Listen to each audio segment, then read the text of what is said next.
Hey, what's up, everybody? True Boxing here. Thank you for coming back to get hit with the truth. So today we're doing the what's next on Jaime Munguia, the undefeated former junior middleweight champion, as he made his on June 10th. He made his he made his super middleweight debut when he took on Sergey Derevyanchenko, the former world title challenger, and they battled in potentially the fight of the year. They went to war in a really good fight that ended in a close, somewhat controversial decision for Munguia, as he scored a knockdown in the 12th round and walked away with a decision win. There was a lot of people, though, that thought that Derevyanchenko should have won that fight.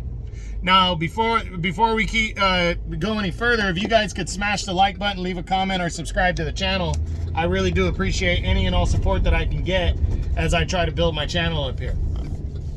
So, all that being said, if you don't like what I'm doing, give me a thumbs down too. But all that being said, the big question now is what's next for Jaime Munguia following that win over Derevyanchenko. Now, first off, I believe he's done at 160 because, one, not as many options at 160, and two, that's where Canelo is 168, so, and there's other fighters there now too. And I just think there's more options in terms of bigger fights, but he's gonna have to take those risks. And I don't know, Munguia just did not look as sharp as I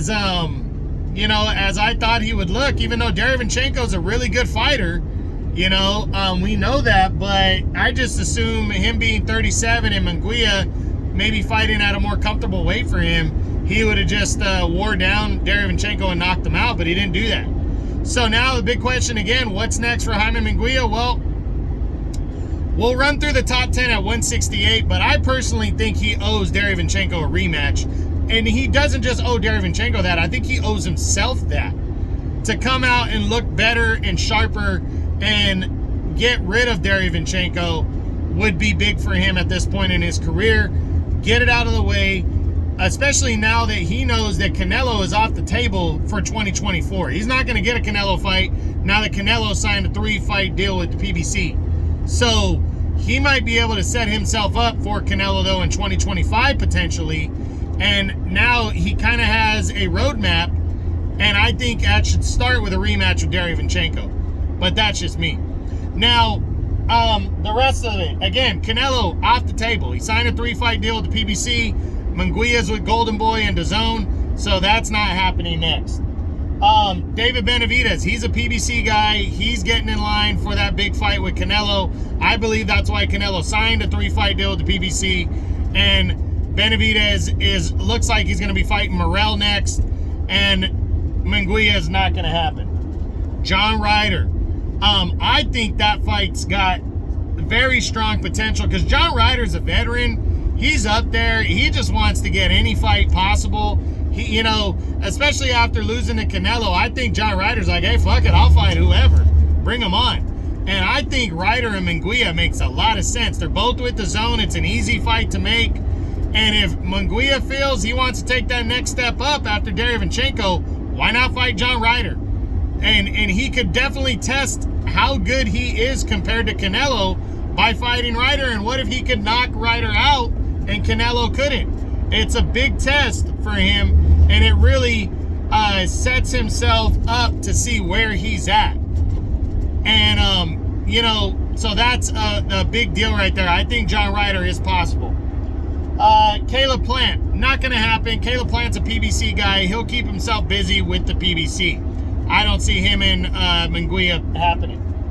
Daniel Jacobs. Daniel Jacobs hasn't fought since February of last year when he lost to John Ryder. But if Jacob wants to come back at some point, maybe it could happen. But with Jacobs being more and more inactive, I don't see him and Munguia taking place. Not next, anyways. Demetrius Andrade. Well, this is a fight that Munguia avoided. Andrade's with the PBC now. That fight is not happening. Then you got David Morrell. He's fighting David Benavidez next. He's a PBC guy. Not going to happen. Vladimir Shishkin, as far as I know, he's a PBC guy still. So I don't see him and Munguia locking up. Anthony Durrell, another PBC guy. I don't see it. Edgar Berlanga. This fight could happen. I think it is possible that Munguia and Berlanga say, fuck it, we're both undefeated, we're both young, let's go toe-to-toe end of the year. Berlanga is actually fighting this weekend coming up. He's taking on, what's his name, Jason Quigley, and why not these two guys in the second half of the year? Now, I would think they would want to build towards that fight a little bit more. Maybe next year, early next year, they fight each other. But I wouldn't hold it past a potential showdown between the two. And then the last option I'm going to throw out there is a showdown with Triple G Gennady Golovkin. Golovkin has given up all his belts at middleweight now, officially. And they're saying it's because of supposed injury. Maybe he's contemplating retirement. But if he does fight, I think Triple G wants the big fights. And the biggest fights are at 168. I think he'd rather, at his age, stop trying to cut middleweight to make less money, you know, cut down to middleweight and make less money. I think he'd rather fight at 168. That's, I mean, yeah, 168, that's just my opinion. That's where he fought Canelo. Why not?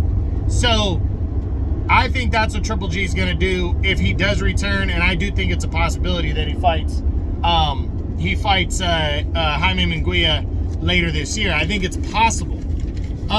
So is there anybody now real quick at middleweight that I could see Munguia potentially getting in the ring with?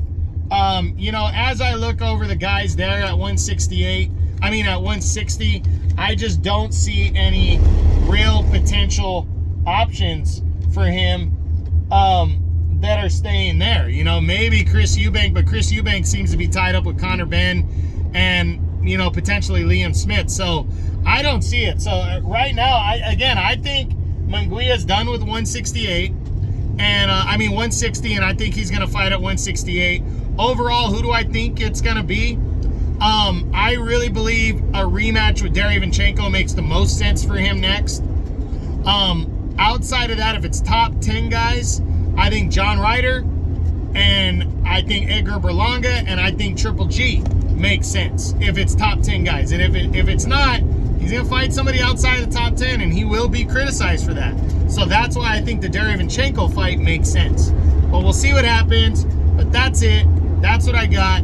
That's my what's next on the undefeated former junior middleweight champion, Jaime Munguia, following his controversial Fight of the Year candidate decision victory over Sergey Derevyanchenko on June 10th on DAZN. Hope you guys enjoyed the video. If you did, smash the like button, leave a comment, subscribe to the channel. I appreciate any and all support. This is True Boxing. You've been hit with the truth.